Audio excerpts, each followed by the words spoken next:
La notion de mésophase est importante.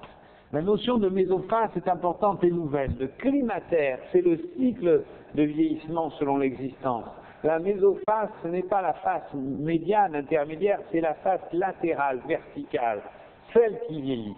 Comment définir la mésophase? Eh bien, la mésophase, elle se définit de façon assez simple, de la manière suivante. En fait, c'est une définition qui est très anatomique.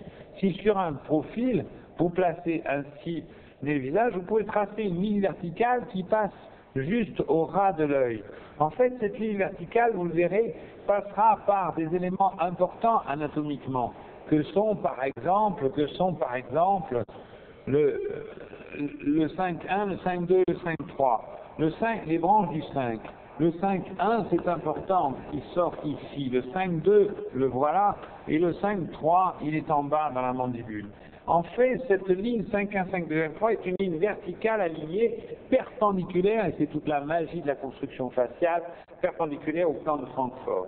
On considère que toute la partie antérieure ici est ce qu'on appellera la proface, c'est-à-dire la face cognitive, la face relationnelle, celle qui vous met en rapport avec le monde extérieur, bien donc différente de, par exemple, le trait vertical qui pourrait passer par l'épine de Spix et qui permettrait de définir un élément intermédiaire qu'on appellerait alors la mésophase, et un élément postérieur qu'on appellerait la métaphase.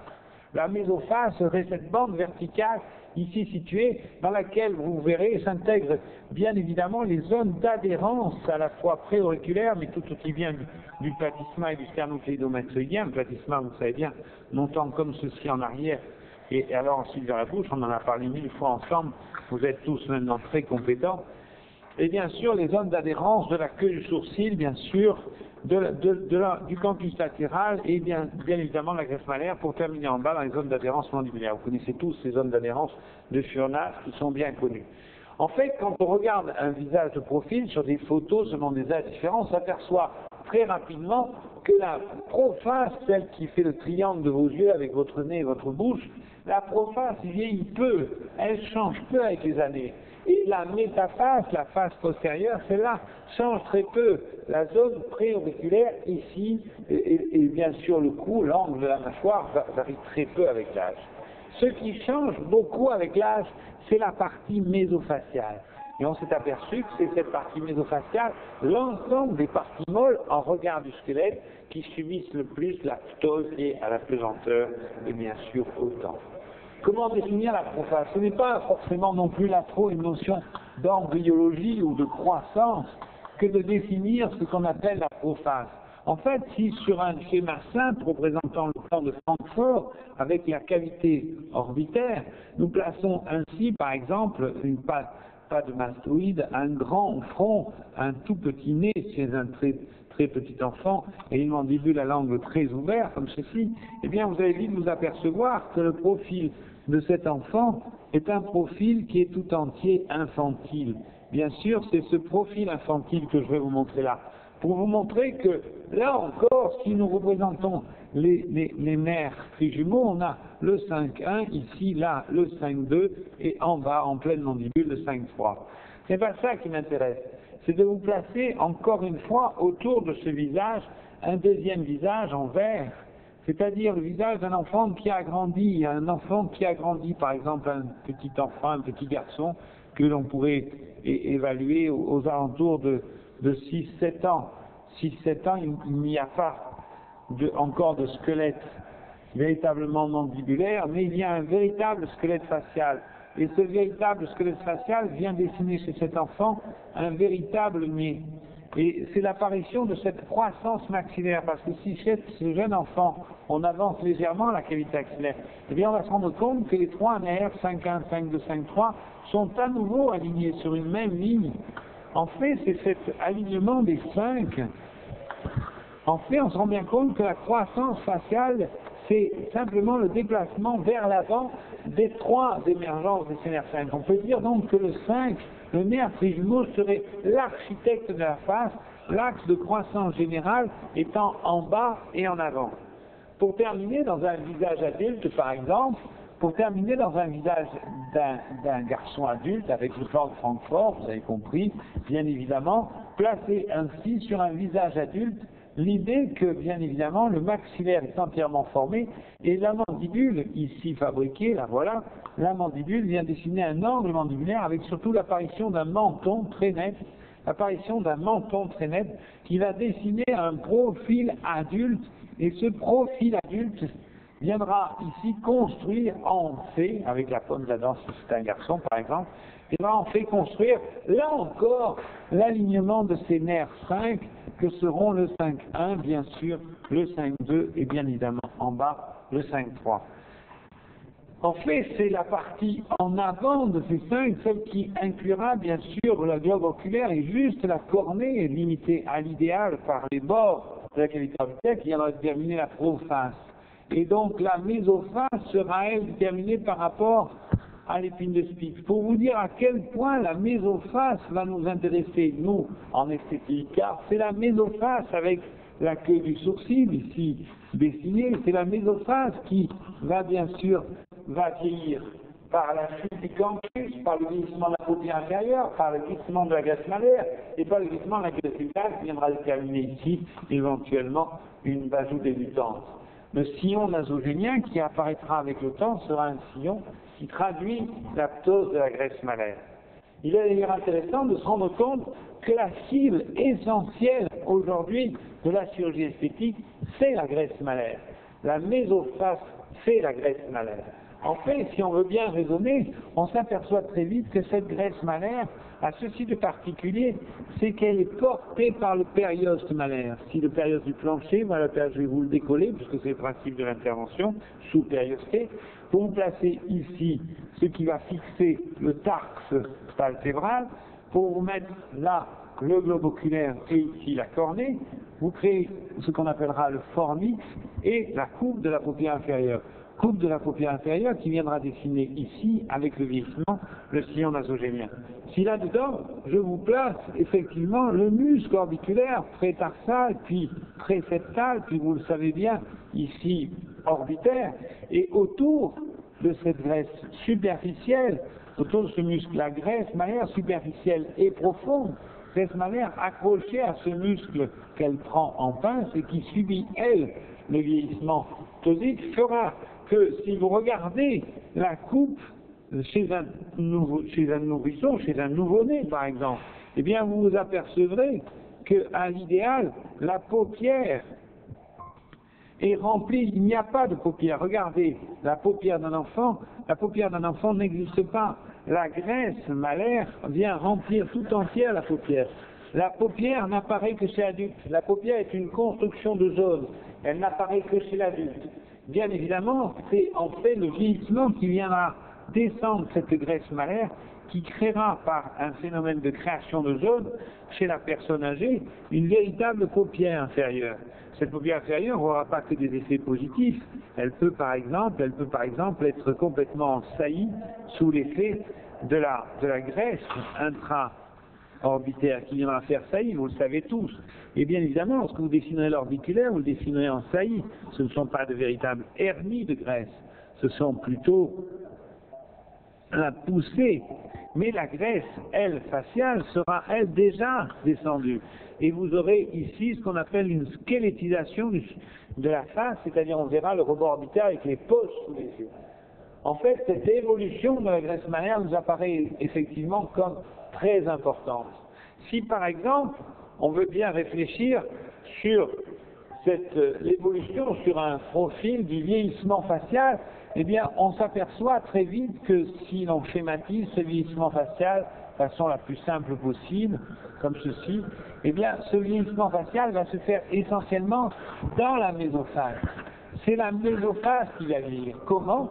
Eh bien, en faisant chuter la queue du sourcil, bien évidemment, avec les rides du lion devant les petites rides horizontales, la patte de doigt, le poids de la deuxième paupière supérieure qui viendra peser sur la paupière, la petite paupière inférieure qui va se plisser, la squelettisation avec les poches, le sillon malo-jugal, bien évidemment, l'éventuel sillon nasogénien qui va bien sûr, pouvoir même éventuellement descendre jusqu'au niveau de la bajoue débutant. Voilà ce qu'on appellera la ptose globale de la mésophase.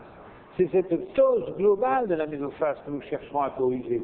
Et quand on veut bien réfléchir, et c'était toutes les idées que nous avions présentées à Marrakech au congrès de chirurgie plastique sur l'anatomie de l'orbiculaire inférieur, en fait, toute l'astuce vient de ce muscle orbiculaire inférieur.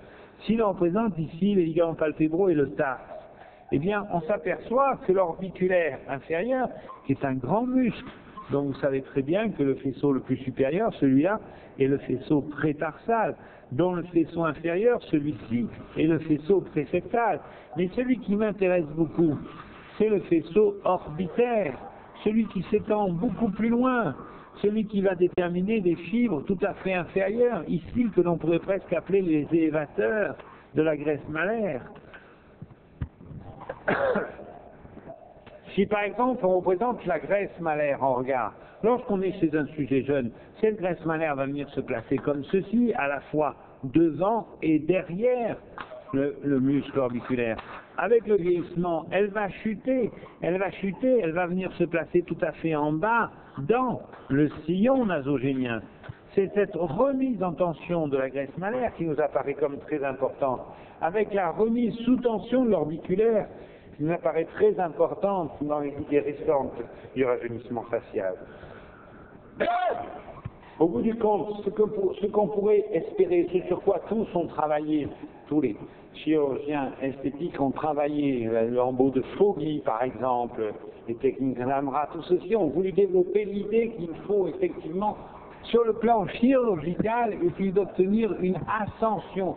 L'idée de Thierry Vezin, l'idée du lift mésofacial, elle est double.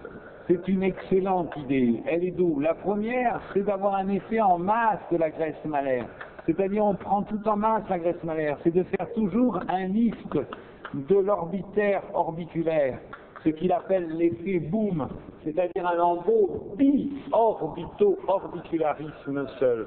Bien sûr, tout ceci par, bien sûr, une voie sous-périostée. C'est le sous-périostée pour l'effet en masse de la graisse. Comment expliquer de façon simple tout ceci? Eh bien, en répétant les gestes de base, les notions d'anatomie de base de cette technique. Cette technique est simple. Elle vient ainsi réaliser au niveau facial. Je vais essayer de vous le schématiser de façon la plus simple possible. Au niveau facial, elle va essayer de schématiser par une seule voie d'abord, qui serait au niveau du canthus latéral, et une petite voie d'abord temporale, un effet lift sur non seulement l'orbiculaire inférieur, ça on l'a redit ensemble, et vous dire à quel point, à mon avis, il est important d'emmener dans le lift orbiculaire inférieur des petits muscles, des petits faisceaux de l'orbiculaire inférieur, que sont le petit zygomatique, le releveur de l'aile du nez, bien sûr le canin ou le releveur de la lèvre supérieure, tous ces petits muscles annexés. On dit que la paupière inférieure, vous savez bien, est la paupière du sourire. Quand on sourit, c'est un lifting naturel de la graisse malaire, bien évidemment par cet orbiculaire. Cette graisse malaire qui est tombée, que vous voudriez remettre à sa place, cette graisse malaire, la voilà, hein. Elle passe bien sûr sous l'orbiculaire en grande partie, et pour l'autre partie sus-orbiculaire. C'est elle qu'il va falloir lister. À vous de définir des points importants que vous aurez par le sourire de la patiente, des points importants que vous aurez par le sourire de la patiente. Le bord de l'orbiculaire, la graisse malaire elle-même, les points A et B de Thierry Vezin, pour des axes de traction qui sont très importants à comprendre. L'orbiculaire devrait être tiré quasiment vertical, alors que la graisse malaire sera tirée en fonction de l'angle de la commissure. On attrapera le point A et on essaiera d'obtenir un lift en arrière et en haut. Avec l'idée de tout prendre en masse, vous avez bien compris, c'est-à-dire en fait de faire un décollement qui soit à la fois sous-cutané, ici, un décollement qui soit à la fois sous-cutané, mais sous-périosté pour prendre en masse l'ensemble des tissus que sont la graisse et l'orbiculaire lui-même. Bien sûr que cet effet masse va prendre en masse cet ensemble pour amener sous la paupière inférieure, pour ramener, on l'a vu ensemble, comme chez l'enfant, pour ramener sous la paupière inférieure, remplir la paupière inférieure de cette graisse faciale, l'amener en dehors, là où elle était au départ. Quand on regarde le visage d'un nouveau-né, il a une continuité des courbures. Le visage d'un tout petit bébé, c'est une seule courbure qui prend à la fois la tempe et la joue. C'est la même graisse, cette graisse qui est très haute en zygomatico-temporale. Et évidemment, si vous pouvez la remettre là, c'est pour cela qu'il n'est pas nécessaire de réaliser de blépharoplastie inférieure, puisque la blépharoplastie, elle est compensée par l'effet lisse de la graisse malaire. Ceci est important à comprendre, cet effet en masse va attirer non seulement les éléments les plus supérieurs, mais va même provoquer un lifting de la mésoface inférieure, c'est-à-dire une certaine correction de la partie ptosique de la face inférieure. Bien évidemment, notre ami Thierry Vezin va garder les idées que nous avons développées tous ensemble, ici, lors de longues discussions, pour dire à quel point il nous apparaît important de reconstituer cet angle platysmal et de tirer le platysma pour le fixer à la ponévrose du sternocleidomastoïdien en haut et en arrière pour la partie basse et horizontalement pour la partie plus inférieure. C'est dire à quel point il nous apparaît important en fait de respecter toutes les notions que nous avons développées ensemble. Par exemple, l'adhérence de la crête temporale. Par cette voie d'abord temporale, simple, toute petite, 1 centimètre, vous devez pouvoir obtenir un décollement large de toute la partie supérieure de la galéa pour essayer de décrocher les adhérences, pour essayer d'obtenir une réascension du sourcil. Et par cette voie-là basse, vous allez passer en sous-périosté, décoller largement l'ensemble du périoste malaire, et maxillo-malaire, jusqu'à l'intérieur de la pyramide nasale, jusqu'à la limite de la pyramide nasale, ici, jusqu'en bas dans le vestibule, sans ouvrir le vestibule, de façon à obtenir une certaine mobilité de ce paquet, de ce bloc orbiculo-malaire.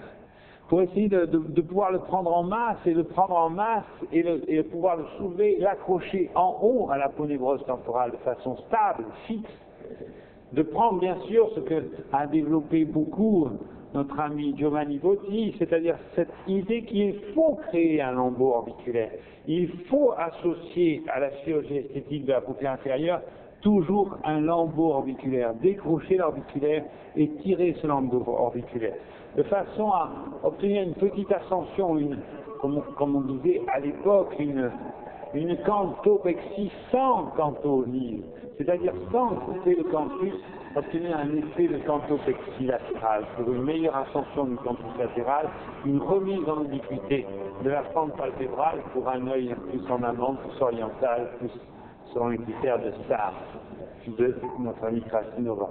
Bien évidemment, au bout du compte, ce qu'on espère obtenir, c'est la grande idée de Thierry Vezin. C'est une ascension homothétique. C'est quoi cette notion d'homothétie? C'est sa technique, ça s'appelle repositioning et reverse essai.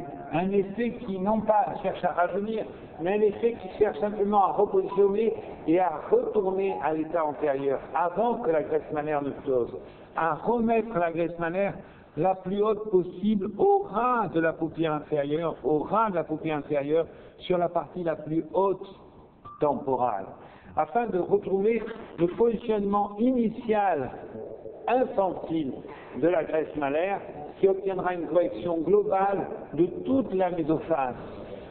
Une intervention qui soit à la fois peu agressive, simple, rapide et efficace. Si possible, bien évidemment, durable dans le temps. J'espère avoir été clair et avoir vous transmis le plaisir de cette anatomie chirurgicale selon les données récentes, les plus récentes de la littérature. Je vous remercie de votre attention.